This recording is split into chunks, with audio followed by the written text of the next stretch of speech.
Thank you for listening to We Have Ways of Making You Talk. Sign up to our Patreon to receive bonus content, live streams, and our weekly newsletter with money off books and museum visits as well, plus early access to all live show tickets. That's patreon.com/wehaveways.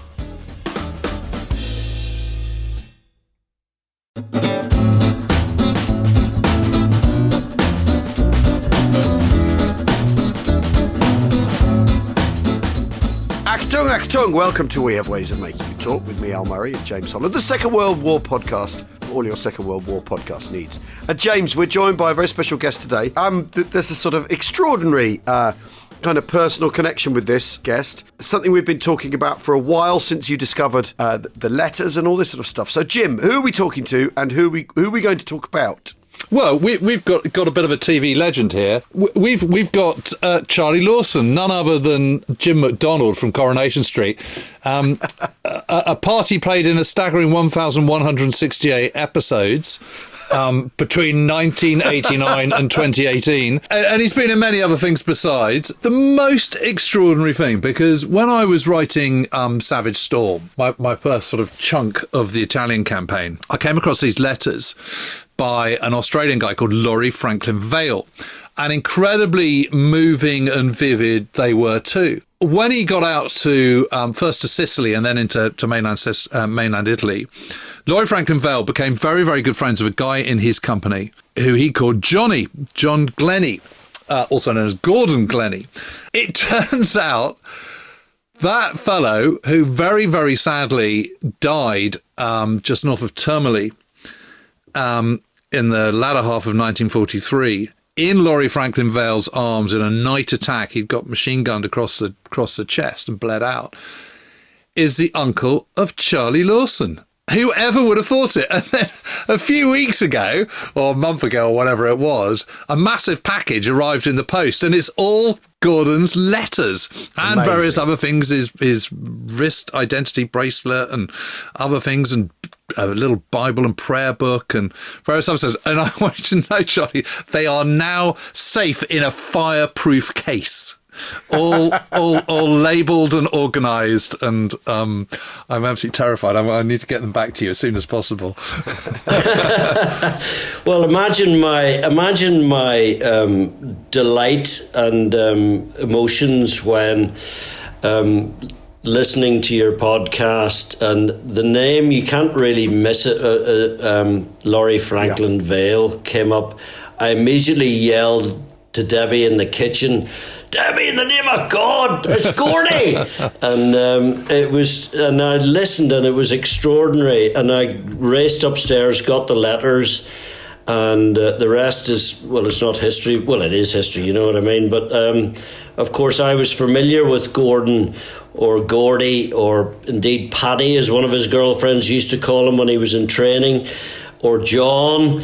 When Gordy met Lawrie, or Frank, as my mum knew him as we'll come to, they became huge friends, and it was so emotional. And people think I'm a sort of a stoical hard man and blah blah blah, all the rest of it, but to read about Gordy's death in Frank's arms on that night raid, and indeed to open the letters that my mother had exchanged with Lawrie Franklyn-Vaile, because there had been, I think you mentioned this, James, that there was a sort of an agreement between Gordy and Frank that they would write to respective wives as well and keep in touch with them.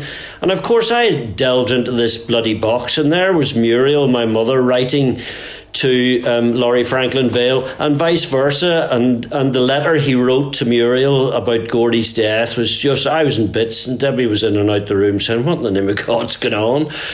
And then of course I discovered the letters that Muriel had written to Gordon, and they had been sent back because he had been killed in action, and she hadn't opened those letters. She just put them in a box and left them. So very carefully I got a chance to open the letters that had been caught in transit, if you like, between her writing to Gordon and his death. and unsealed them and read them. And there's an extraordinary, it's almost like living history, you know what I mean? Quite extraordinary to have all these things from that campaign. So I enjoy your podcast anyway, but of course the Italian stuff, and I can't wait to get the book, by the way, is extraordinary. And we now have a picture of Lawrie up on the wall. And of course, Gordy's up there on the wall as well. It is extraordinary. And they were so close. Indeed, I was saying to, you probably know Eddie O'Sullivan or whatever. Well, I was saying to him, and I may have spoken to you about it on the phone, the bond they had and the friendship was extraordinary. And if you took the letters out of context now, you'd be forgiven for thinking that they were actually lovers, and I mean that in a perfectly serious way. They weren't, but they were extraordinarily close friends, and you can imagine that men at war, staring death in the face every day, I should imagine friendships are extraordinary. Yeah, I think that's absolutely true. I wondered that a bit myself, I'm not going to lie. But actually, I've been reading quite a few other accounts. There's an aspiring poet called John Strick, who is funny enough, he's in the London Irish rather than the Fogs, but another Irish battalion. His Batman is a chap called Jack Hargreaves. It's clear there is another kind of sort of very intense personal but entirely platonic relationship between those two as well, very much on the same same level as Lawrie Franklyn-Vaile and your uncle. And I think you're absolutely right. I think it's when you're just staring death in the face every minute. You have these relationships, these friendships. They become like sort of soulmates to one another. And I remember when I was doing the Sherwood Rangers book, Stephen Mitchell and Stanley Christopherson, they were like soulmates. And I remember John Semkin, one of the guys who was in the regiment, saying to me, "You needed a soulmate. You needed someone." And he said, Stanley Christopherson and Stephen Mitchell were like that. They absolutely kind of fed off one another, and they kept each other going. And you see that with Lawrie and Gordon, I think. Well, but then the danger is when you lose your soulmate, what it does to you, which is the corollary of that, is the whole thing is intense, isn't it? Every hot meal you eat could be your last hot meal, or the only hot meal you eat that week, and every cigarette could be your last cigarette. Absolutely every detail of your existence, and you're living outdoors. Everything's pressured. Everything's intense, and so those kind of human relationships, I think. And I think that comes across in when Gordy was shot badly, and Lawrie came to his aid, and the description of Gordy's death, and when he looked up and Lawrie was in tears in his arms, and Gordy said, "Stop it." You know what I mean? It's such a great letter to my mother describing his death, because of course normally you would just get a wee telegram that would say killed in action or whatever, but when you read the description of the field at night and the action, and then his final breath. It's quite extraordinary document, and we're very lucky to have letters like this. And I'm sure there's lots of people out there who listen to your podcast who probably have similar. They are to be treasured and I think shared. Well, I was absolutely thrilled to get the package, albeit a little bit nervous to be custodian of them, albeit temporarily, and. They are absolutely extraordinary. And the great thing is actually their handwriting is quite readable. So that really helps. I mean, I've got I remember when I was first in this caper, and the way to get in contact with veterans was to write them a letter. So I'd sort of type off a letter. And I remember Rachel would say, "Oh, there's another scratchy handwriting for you." There's another envelope came through the door. And, some of them are really, really difficult to read, but you get a kind of sort of quite a practiced eye at this kind of stuff. But those ones, Lawrie Franklyn-Vaile and Gordy's handwriting, incredibly legible.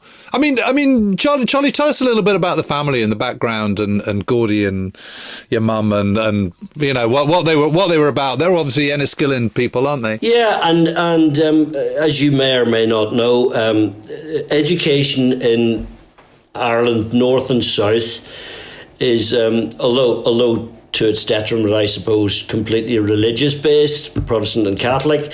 There are a huge percentage of, there's huge numbers of boarding schools and public schools. That's just the way the system is, rather like Scotland. Now, they're not Eton or Harrow or Winchester, believe you me. They're tough places. And anyway, Portora Royal was the school, the boys and young men's boarding school in Enniskillen. And Gordy went there and tried to join up so he had a good education, but he became a sort of fundamentally very devout Christian even as a young man. He tried to join up, and he was found out. He was too young. Then he met the following year. He joined up and eventually ended up with the Fox, as the Royal Irish Fusiliers. He kept his Christianity with him, always, and he was fairly devout. I mean, as you've seen, he carried his pocket Bible, and I've which he died with, and I've always wondered what that mark is, that burn mark on the cover, and you have to speculate. That's obviously something to do with his final end, but and then Muriel, his sister, my mother. She joined up and served at Castle Archdale, which was a Catalina and Sunderland flying boat base on Lough Erne. It was also where there was a huge contingent of Americans and South Africans and Canadians who were there on the way to the Normandy landings. They all sort of arrived and stayed there, and Muriel always spoke very fondly about the South Africans and the Canadians. She'd been used to sort of farming men from Enniskillen, and I think when the South Africans and Canadians arrived in uniform, she was quite taken by them. Castle Archdale, incidentally, is still there, and if you steamed out from the harbour out into the broad lake where the Sunderlands and Catalinas were moored, there are several of them that were sunk at the end of the war, and indeed all the equipment and all the vehicles, etc., were taken out in barges and just sunk in the middle of the broad lake in Lough Erne. There has been several attempts to bring them up, but of course you need a good deal of money to do all that sort of carry on, so they're still there. Anyway, so off Gordy went, and and as I said, the rest is in the letters. Meanwhile, yes, I mean, look at that, folks. So I'm just holding up the little Bible, and it's got the burn mark on it. Yeah, and you sort of have to wonder what that was all about.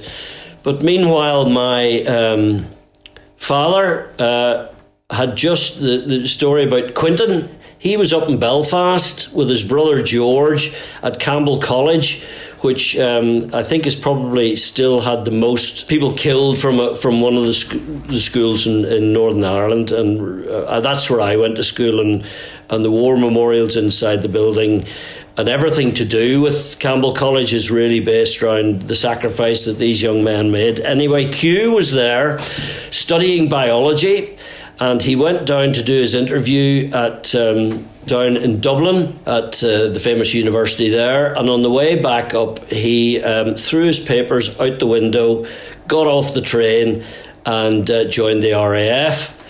And in 1944, he ended up having trained all around Stratford-upon-Avon at Long Marston Aerodrome and all around there.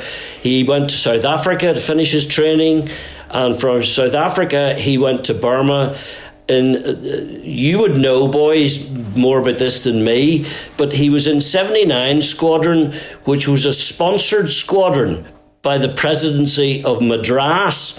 Now, the only thing I could gather about that was that it was really a hugely Commonwealth bunch of people who flew together, Sikhs, Canadians, Americans, all sorts of, but it was sponsored by the presidency of Madras, and it's all in his logbook, and I can find nothing about this, but he was up the Irrawaddy River with 79 Squadron flying Hurricanes and Thunderbolts, and I think they took what they could get up there, and his two campaigns were Imphal and Small ones, then. Yeah, but he Infile's one of the biggest battles that the 14th Army fought in the entire war. But he flew 116 missions. I don't know whether that's a lot in the scheme of things. I always remember from the movies, the Battle of Britain, he did 60 or something and he went home, back to America or whatever, blah, blah, blah. But anyway, his stories are legend. And when he was flying Thunderbolts, a couple of things that... I've seen the photographs, and there's a red setter on the airfield in his cockpit and all that sort of stuff, an Irish setter. Amazing. And they used to do something called the grog run, which was you flew down to Rangoon and with enough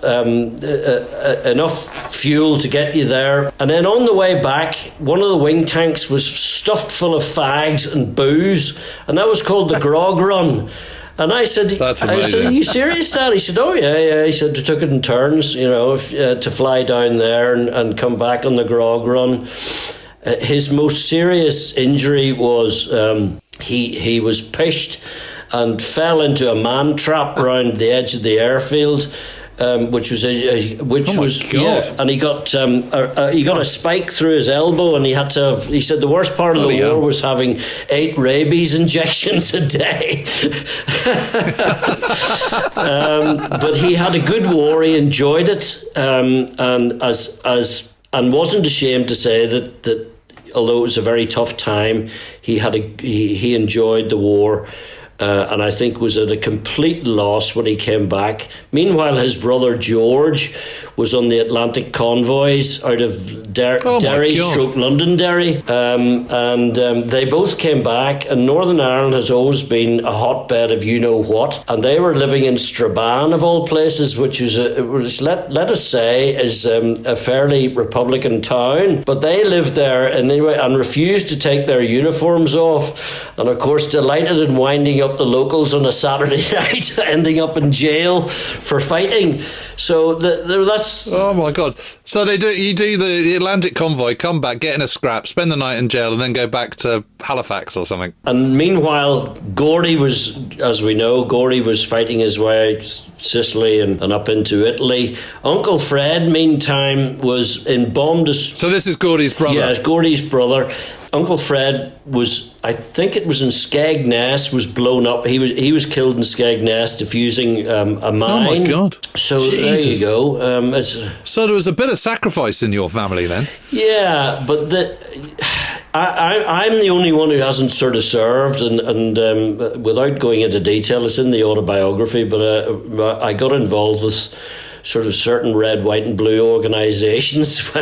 When I was in Scotland, actually, I had left Belfast to try and keep out of trouble and just jumped into the frying pan in the depths of Galloway, and my 2 compadres ended up going to jail for 13 years. I kept stum and got away with it, but I was investigated several times by Special Branch. Indeed, when I was at the Royal Shakespeare Company in 1983, about 5 years after the boys had gone to jail, I was down rehearsing in London, shouting "Read the Will" to David Schofield, who was playing Mark Antony, and I was arrested in rehearsals and taken away for questioning, because they always wanted to know why, that I just kept stum, but they followed me around for a few years. But yes, there was a point in time when I wanted to try and become a Royal Marine, but when I looked into it, because I had a bit of a record and people had looked into me, that was going to be a non-starter. So I ended up in drama school, and the rest is history. My goodness. That's a route in and a half. We need to take a quick break right now. We'll see you in a moment.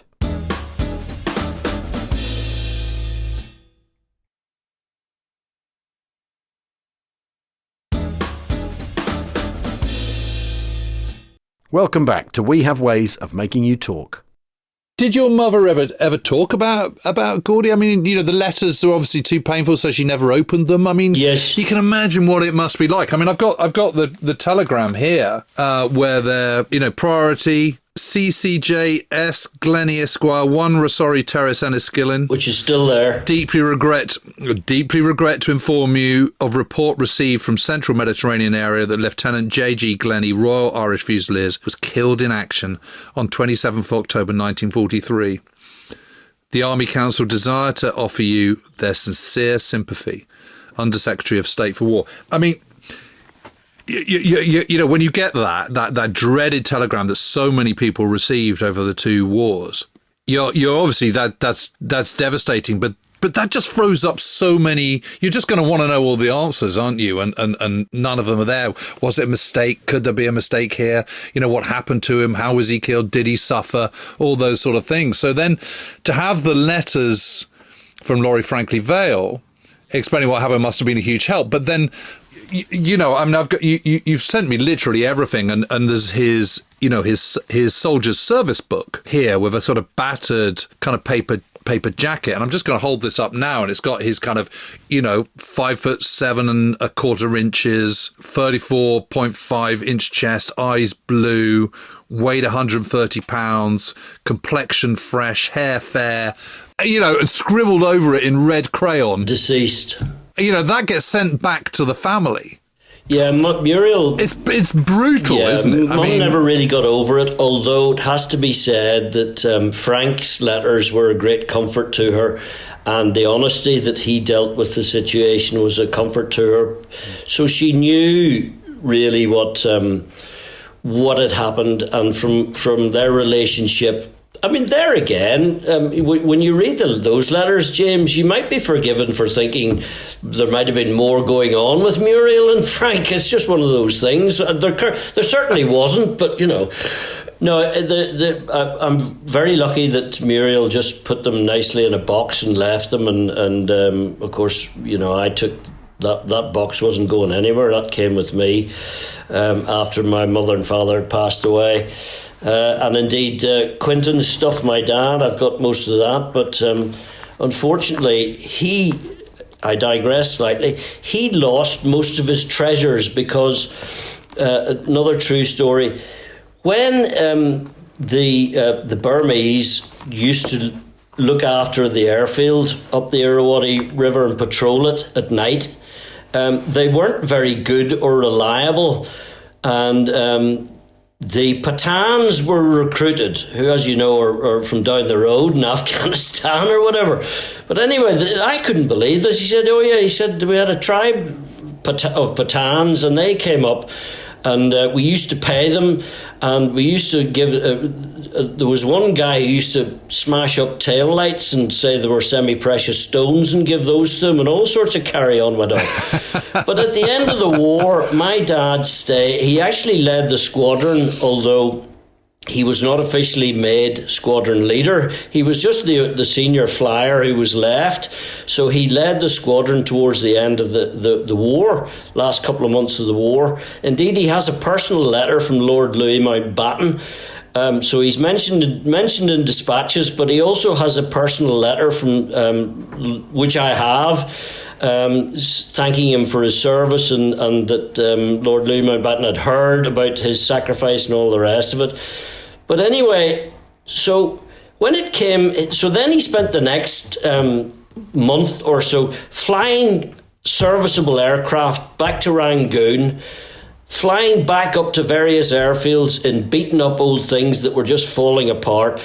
They were then destroyed, and he would fly back one that was in good nick from said airfield or whatever. So he did that, and he was paid all sorts of currency. He was given huge numbers of gifts, not just your usual samurai swords, but uniform, all sorts of kit and caboodle that he threw in several bags, parachute bags. I've got his parachute bag, actually, because I don't know whether this is true or not, he said, but nobody in 79 Squadron ever kept one because you didn't want to fall into the middle of the jungle and get caught by the Japanese, because the Thunderbolt men weren't that popular. So anyway, the several parachute bags were stuffed full of booty and money and all sorts of carry-on, and he was met by a warrant officer at the airfield in Rangoon, and his luggage was taken, and all his kit and caboodle was taken to the hotel. And said warrant officer, about 6 months later, was arrested because he'd been stealing. This had been a routine, and he'd been stealing all this stuff from, and not just my dad's stuff. And I remember having the conversation with Q, as he was called, and I said to him, Q, so what happened to the warrant officer? And he said, well, let's leave that up to the imagination, but we never saw him again. So, yeah. So, yeah, he was a colourful character, me daddy. I should say so. It's absolutely amazing. I mean, Al's got good Second World War heritage in his family. Mine is limited to both my grandfathers were auxiliary firemen, one in Birmingham and one in London. But I don't have any relatives that, as far as I'm aware, served overseas or anything. I'm being well trumped here, to be honest. This is very impressive. 2 uncles killed. Another one a fighter pilot in a Thunderbolt. The father a Thunderbolt pilot. I mean, another one on the Atlantic convoys. Mother never ever talked about what she did, the Americans, apart from the fact that she couldn't discuss it because it was not, I don't know what they had in those days, whether it was the official secrets or whatever, but she was heavily involved with what the Americans and the South Africans and Canadians were getting prepared for on D-Day. And she was the one who never discussed anything about that at all.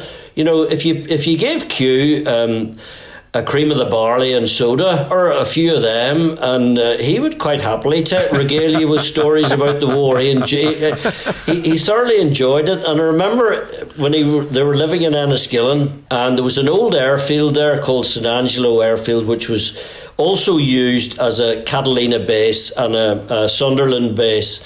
And it was owned by the Duke of Westminster in the sort of 60s and 70s. Anyway, a flying club was formed, and Q was asked, obviously, there weren't many sort of ex-fighter pilots in Enniskillen, and Q was sort of invited to join. And his description of flying, I mean, he just went up and sort of, just give me the controls, And fearlessly sort of scared the crap out of this the person next to him, but he did it twice and then packed up because he said flying a Cessna around over Enniskillen is not the same as flying a Thunderbolt up the Wirrawadi. Yeah, I can imagine. I always wonder how those fighter pilots kind of coped with civilian life. And 1 minute you're top dog, you're a young kind of 22-year-old, and you're dashing and you've got good kit and you're kind of flying around in Spitfires or Thunderbolts or whatever it might be, and then suddenly it's all over and that's taken away from you and you've just sort of got to get back and get on to life. And you get the impression that a lot of people, life never quite... No, it didn't match up to that. It didn't match up. And I think a lot of people felt that. I mean, a friend of mine's grandfather, he talked about, and he was in 8th Army for the whole of the war. He always said that the war was in colour and the rest of his life was in black and white after that. Yeah, that's amazing. Good description. He got back from this friend of mine's grandfather. He arrived at Waterloo and he lived in Mitcham, so he walked back home from Waterloo through South London, all the way down to Mitcham, and went to the pub first, had a couple of pints, and then went to see his wife, who he hadn't seen for 5 years. That's just amazing. Q actually took me to, when I lived in the Isle of Dogs, before it became the Ile des Chiens, so to speak. I remember Q coming down, bringing some stuff. I just got into drama school, so he was driving down. We lived in Scotland then, and he drove down with a lot of stuff for me. And I remember him saying, right, we're going for a pint. And I says, Dad, where in the name of God do you know around here? He said, just you come with me. And we ended up in the Waterman's Arms off the highway in East London. And he said, that's where we used to sit there. And he said the pub hadn't changed, the Waterman's Arms. And I said, Daddy, why? He said, yeah, well, when we got a bit of leave and we were able to go up to London, we never bothered with going to see shows or any of this bloody stuff. Just sit in the boozer. We used to go to the Waterman's Arms, and he said, and it's still there, and that's where we had a pint. And I remember him looking around, seeing if there were any signatures on the timbers above the bar that he could remember. There weren't, but he said that was. I mean, they were young men. They did what young men did, And what about when you were growing up and you were a kid? I mean, were you aware of your uncles that had been killed in the war? I mean, did you know about them? Well, Mum always. Or was it kind of not talked about? No, I mean, Mum quite often would talk about Gordy, but she never really got over his death. And really, they were close, were they? And, really close. And of course, I suppose when your brother goes off to war, he's a hero, and then when he's killed, he's even more of a hero. And she has the letters and Frank talking about their friendship, Frank and Gordy, or John, or Paddy, or whatever, It was, she never really got over it, although she was deeply proud. As I say, she would talk for a bit, but then she would get upset, and that would be the end of it. Uncle George, I only really spoke to him about it when he was in the Royal Victoria Hospital towards the end of his life. But he seemed quite happy with his service. Dad, of course, as I say, with the cream of the barley and what have you, would quite happily talk about it. And when I was very young, he actually taught me to fire his service automatic, which he took back with him. So somehow he got it back into Northern Ireland, of all bloody places. But he had it. That's amazing. He had it next to the bed, and indeed I have the case at the other end of the room. For the purposes of your podcast, gentlemen, I shall say this only once. The automatic 22 pistol disappeared. More I cannot reveal, or what have you. But anyway, so at a young age, you'd say, "Where did you get that, Daddy?" Because we'd only seen them in the movies, and of course, so he was quite happy to talk about all sorts of carry on. And although I think he had a pretty tough war, and I remember, I'll never forget when he was in a home, bless him, I was away working, he was up in Scotland, and Mum had died years before, and he was on his own, and he made the decision to go into this old folks' home. And we all know the horrendous stories, although I'm not casting aspersions on the home at all. I remember sitting with him one day, talking about the war and Thunderbolts, and I remember him talking about things like, when we got 4 paddles on the Thunderbolt, as opposed to 3, and all this sort of stuff, and fascinating, and the stuff they used to make the aircraft do in action, and and what a great airplane the Zero was, because it was made by Mitsubishi and stuff, and he said, I've always wanted a Mitsubishi pickup and all this sort of. And then visiting him about 2 or 3 days later, he was there, a war hero, although he never called himself one, he was to me, sitting in a nappy, on his last legs, so to speak. And he said to me, if I could ask you to smother me, I would, because this is worse than Burma. And you sort of think, my God.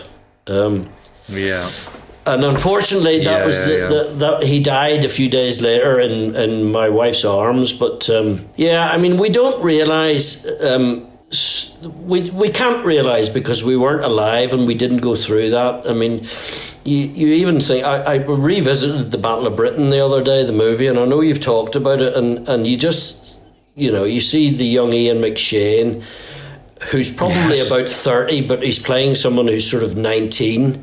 And I look back to when I was 19, in the name of Jesus, you know what I mean? It is extraordinary. I think we forget, and we need to take time and just occasionally say to young people, do you know what, son? When my daddy was your age, he was flying up the Irrawaddy bloody river in a thunderbolt, getting shot at from the ground and the air. Yeah. You know, we don't know we're born. Well, how old was Gordy? 21, 22, something like that? Young. I mean, he was nothing, was he?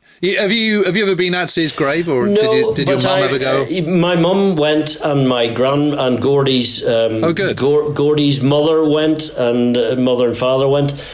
But it's on my list now, definitely. And when I was I think I was filming or doing something, and I tried to get to the Sangro River Cemetery where he's buried, and I couldn't because of timings.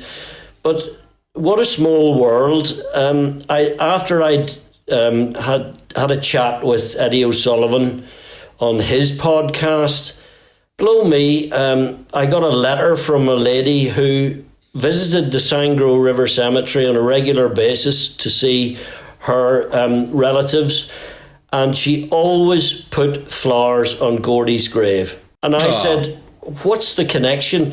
One of the relatives that she was visiting served with Gordon, and so when she went as often as she could, she sent me a photograph of Gordy's grave with the flowers that she'd placed on it. How lovely, isn't it? So yeah, amazing. My excuse me, I find it emotional. Debbie wants to go. Well, it is emotional. Debbie's decided we should go, so we are going to go next year and go to the Sangro River Cemetery. Excuse me, what a big wuss. No, well, it is emotional. It's emotional and it's upsetting, and you know, you feel you can't help but feel those thoughts about, you know, what must he have been thinking lying out there on that night attack, knowing that he was slipping away, and you just think about the cruelty of someone in the prime of their life being cut down. Yeah, I mean, you know, I've been kind of living with this for the last year of kind of how awful it was in Italy, and you know, it doesn't get any better. I mean, you know, and spoiler alert, you know, poor old Lawrie doesn't get through either. You know, he gets cut down in the Battle for Rome in May 1944, and you know, I remember when I was first reading all those letters, I was just absolutely devastated. I mean, I was devastated when Gordy died, and I was also devastated when Lawrie Franklyn-Vaile well, I was recording those letters, and you hadn't told me what was coming, Jim. Yeah. And I'm thinking, well, this friendship's a fantastic thing, you know, and they've found some solace in the squalor of and the dread of fighting, and then he's killed, and it's basically it found the thing completely knocked me sideways. Yeah. It's devastating. It's absolutely devastating. Absolutely devastating, and to you know, to personalise the thing that everyone, you know, my grandmother lost her husband and her brother. To get inside those feelings through these letters, it's an incredible thing, and I think, I mean, an amazing thing that your family, that you're comfortable with people talking about this in such an open way, Charlie. I think is really amazing. It's really important. I think it's important, not just for me, but for you know, younger people to listen, and God willing they do listen to your podcast, because it is utterly brilliant. And if you've any sort of interest in history, you know, your podcast, gentlemen, would make history O level and history A level a lot more interesting. And that's not casting aspersions on the teaching staff, but honest to God, I was lucky enough to study with gentlemen who had served in the Second World War, and they made history very interesting, and my interest in history and the Second World War in particular grew from there. And living history is reading those letters and feeling the emotions as I do, I'm very, very, very lucky to have them, and I consider myself very, very lucky that my family served, and you know how good it is to have that pride. And no one can ever say a bad word about my family, although, you know, Daddy and I fell out on numerous occasions, as sons and fathers do. But you know, I'm immensely proud of their service, and absolutely delighted to be invited on to talk about it, boys, honest to God, because, it's not something you sort of bring up in the pub unless someone asks you, you know what I mean? It's, Well, we're absolutely delighted that you've come on. I just think it's fantastic and that you've made the connection and you got in touch, and I'm, incredibly grateful to you for sending me all the letters. I mean, what an amazing collection they are. And I think one of the other things particularly about both the letters, I mean, Gordy's letters that he writes home to his mum, in the first part of his army career, they're incredibly vivid, and so are Lawrie Franklyn-Vaile's. And I think one of the things about him is he's not a buttoned up Englishman. He's an Aussie. He's an Aussie, yeah. And he's a heart on his sleeve kind of guy, and he just tells you everything. I mean, it's just absolutely, the unvarnished kind of reality, and it just pours out of him. And he was a journalist before the war anyway, so he's got the gift of the pen, and his letters and his descriptions and the importance of his friendship with Gordy are obviously profound and deep for him. And so, when you're reading these letters, you can't help but get incredibly involved in his life and those around him, such as Gordy. And they kind of, they might be long dead, but they're vividly brought back to life in the words that they've left behind. And that's incredibly powerful, because when you're talking to kind of, an 80 or a 90-year-old, sometimes it can be hard to imagine what they were like as a strapping young 21-year-old, because they're kind of old and decrepit and roomy-eyed and, a shadow of physically of the person that they used to be. And, a lot of years and decades has gone in between. But when you're reading these letters, you're getting the thoughts of a young man on the day that he's writing it. He's sitting there writing this letter in a muddy foxhole, in a dugout, in a tent, in a shattered farmhouse, wherever it might be, and you're just transported back there in an incredibly vivid way. And particularly so with someone like Lawrie Franklyn-Vaile, because he, officers self-censor, so they don't really censor anything at all. In his case, I mean, he doesn't say specifically where they are, but if you kind of match up the letters to the war diaries, it's very easy to work it out. And suddenly you've got this unbelievable, from the horse's mouth, in the moment, at the time, description of what is going on, and how can anyone fail to not be kind of deeply and profoundly moved by reading about Lawrie Franklyn-Vaile's description of your uncle's last moments. It's devastating. But even when he writes, there's one of the letters, I'm not sure whether I still have it here, but he's in a cave writing, and you're right there, you're just right there in this bloody cave, and it's pissing down with rain outside, and he's writing a letter home. Well, listen, Charlie, thank you so much for coming on. It's been utterly fascinating, really brilliant to get you on, and very much looking forward to seeing you at We Have Ways Fest 4. Oh, well, yes, that would be fantastic. Put it in the diary. I will 19th to the 21st of July. And anything you'd like me to do, I'd be honoured. But also, it'll be good to have a pint. Thanks very much, Charlie. Thanks everyone for listening. We hope you've enjoyed this. We'll see you all again very, very soon. Bye bye. Cheerio. Bye.